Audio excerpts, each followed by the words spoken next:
Okay, good evening.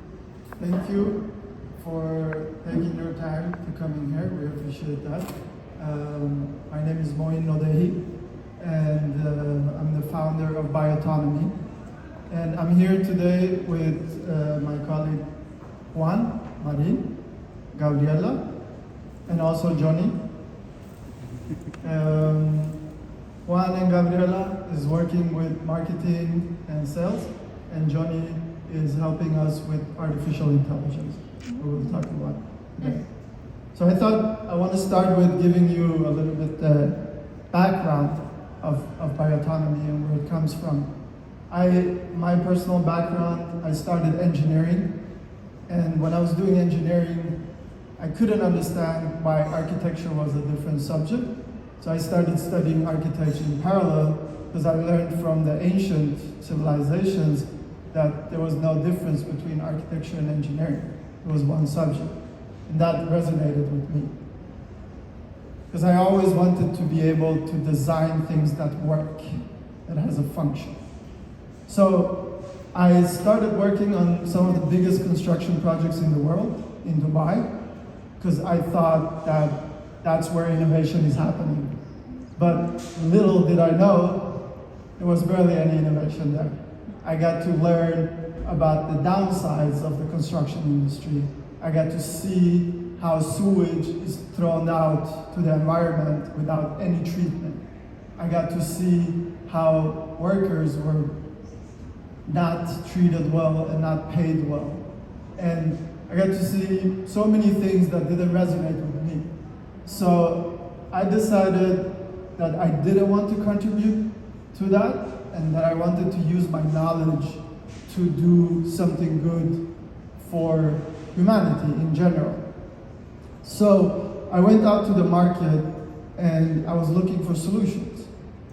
And whatever I found, I didn't think it was ambitious enough.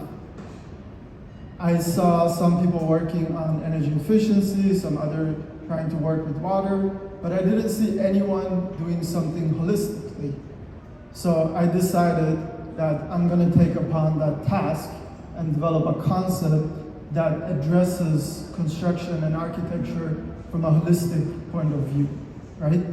So fast forward 15 years now, we are honored to be the Green Building Ambassador for one of the largest nature-based enterprise communities in the world, where we are helping other companies to start implementing nature-based solutions in architecture and construction.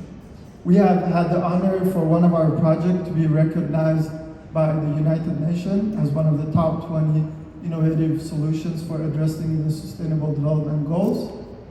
We've this year actually had the honor to be awarded by the Spanish government for an innovative project that we've done in Malaga, which we will talk about today. We've had the honor to get European funding for doing research and innovation. And the city of Malaga also awarded our project as one of the best social innovation projects of 2023. So, what the core concept of Biotonomy is that we develop autonomous buildings. I'm just curious to know, how many people are familiar with the concept of autonomous buildings? 2 people, that's what I thought. 3. So, the way I envision the future was that our buildings will no longer have to depend on municipal infrastructure like power, water, and sewage to operate. Because today we have all the technology needed to create buildings that can operate independently from the municipal infrastructure.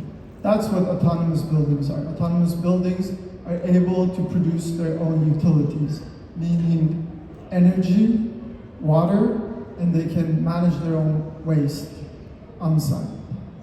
What this allows is that we can develop basically buildings anywhere without having to first develop infrastructure. It's a huge shift. So this is what got me really excited.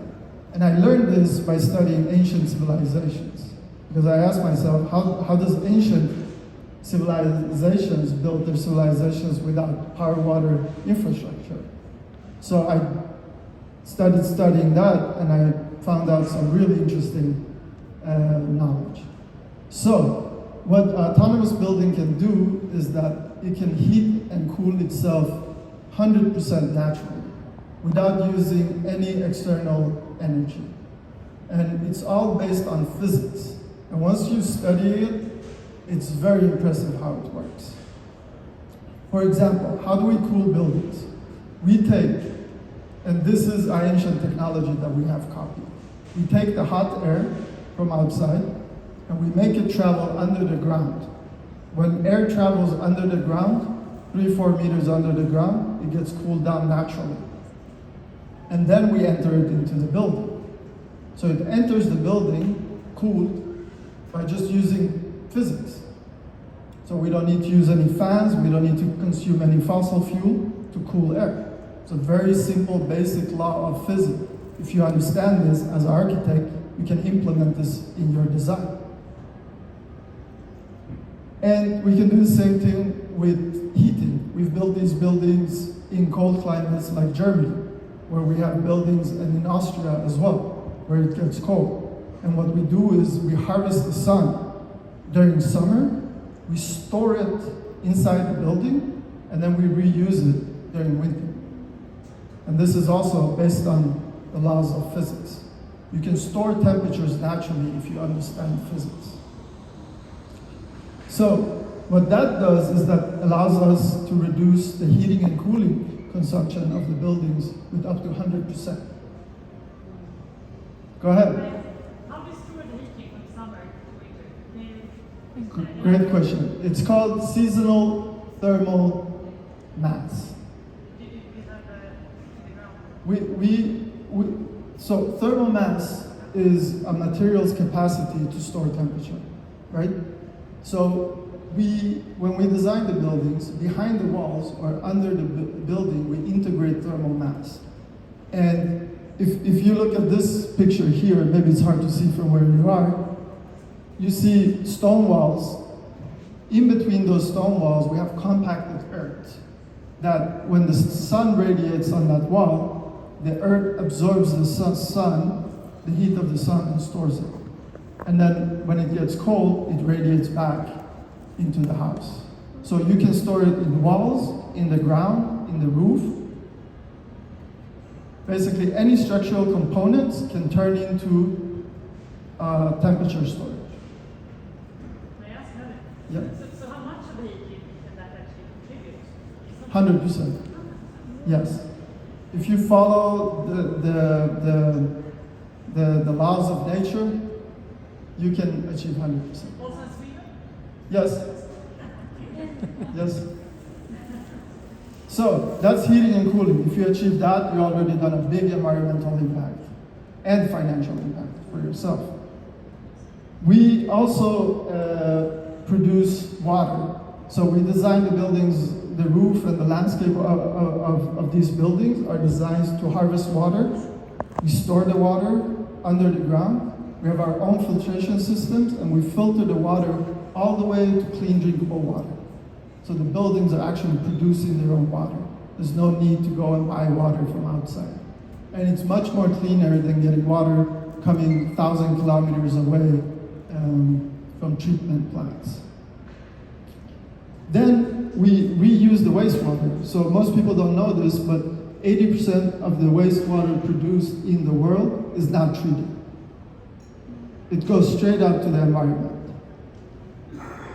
So we use biology to treat wastewater. We have a system where we use plants that consumes the wastewater. And when you sum all of that, what you get is that you reduce your operational costs with up to 95%. So not only are you doing a great effort for the environment, but you're also making yourself pay less for keeping your building comfortable. Which brings us to well-being.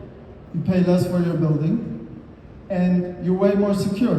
whatever happens in the world, you know your building is always going to be comfortable, you're always going to have water, and you're always going to be able to use your toilets and showers without any problem. So it's an investment for your future and for your family. And you get much more connected with nature, which is a really good thing for your well-being. We all know that. You can drink the water that we harvest from the rain. Yes, and we've actually done. No, that's your plants are gonna drink that.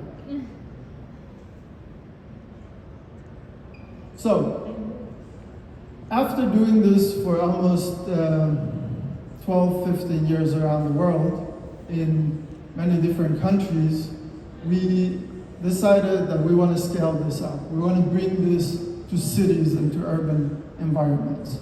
So 3 years ago, I came to Malaga. 3-4 years ago, I came to Malaga, and that's pretty much when COVID hit, and we have to rethink the whole business model of the company.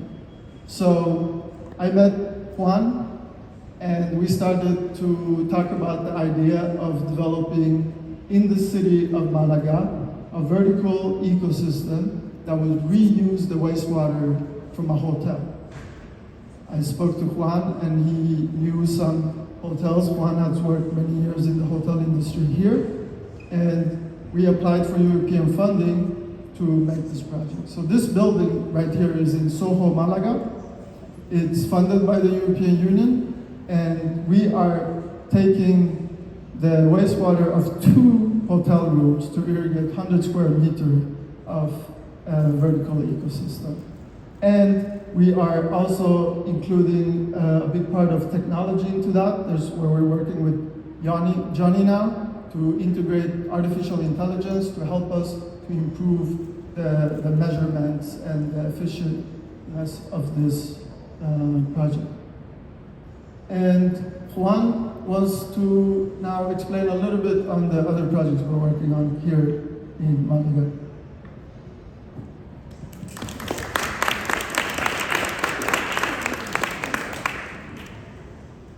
Hello to everyone, thank you for coming, thank you Mo. As I say, I'm Juan, I'm leading a bit the Department of Sales and Collaboration Alliance in Biotonomy. As he said, we are developing this for scaling these solutions.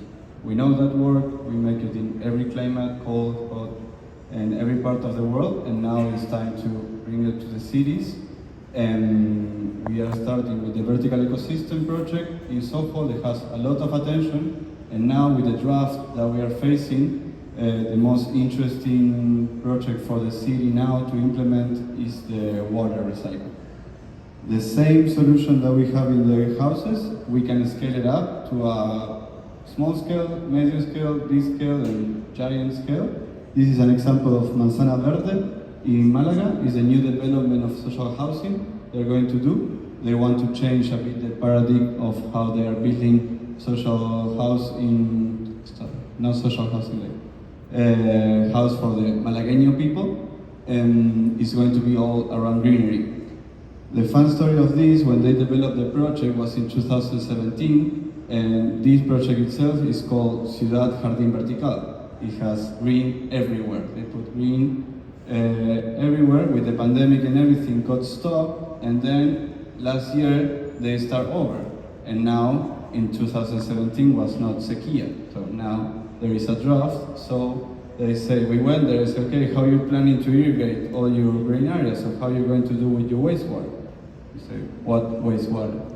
They have no idea that you can use your wastewater in a simple way to treat all the gardens. And we make a quick estimation, and we figure out that all the wastewater they have is the same amount that they will need for green areas. So we say we can maybe connect point A with point B, and they really like the idea. And this is going to be a pioneer project in Spain. It's going to be the first building that will reuse the 100% of the wastewater. We're going to save every year 5 million liters of water that normally will go to the sewage. Now we use it for integrated in the irrigation system, so we're going to do it the green area.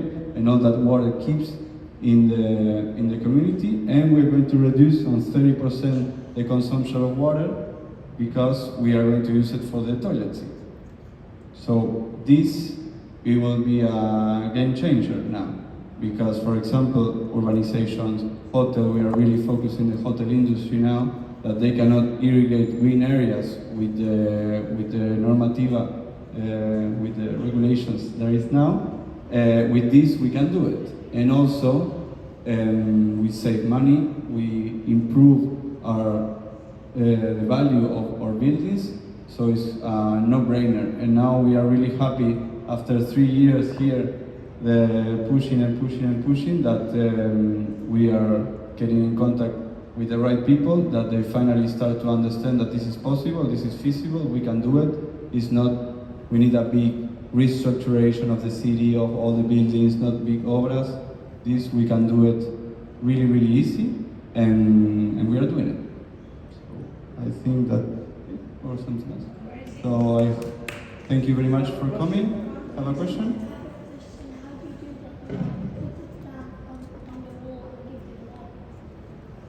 The plants, sorry?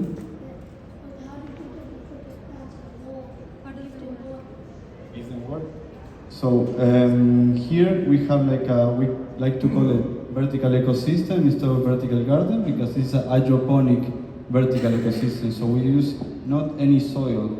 We put the plants, like imagine we put a towel in a structure in the wall, and it's that towel that holds the roots, and all the roots grows there, like in nature. So they don't have tiny pockets. It's one whole ecosystem. So all the plants, they hold each other like friends, and we give them all the food for the water. So we have a system that put food in the water, so the plants get feed, and we don't have any super light, so we can put it in anywhere. Any question? Yes. Is it cost effective for a community of apartments, for instance?